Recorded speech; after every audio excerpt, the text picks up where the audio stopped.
Kubhubhe abantu abalishumi kwaye inkitha yabanye yonzakala kwingozi yebhasi eyenzeke kuhola wendlela u-N6 eFreyistata ngentseni yangoLwesibini. Kuxela ukuba le bhasi ebikhwelise abantu abangama-33 ibiphuma eRhawutini ibheke eMpuma Koloni ngethuba intlithana nelori.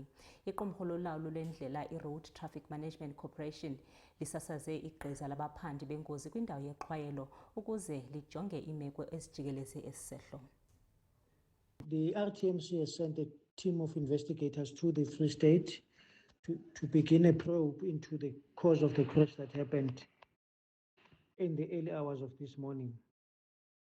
The accident happened on N6 between Redespet and Smithfield when a bus and a truck collided.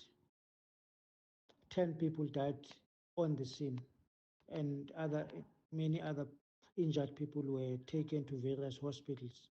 It is not known what the exact cause of the crash is, but the RTMC would like to reiterate its call for road users to avoid using the roads in the early hours of the morning,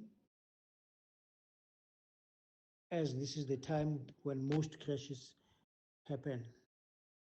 This is Simon Zwane from the RTMC.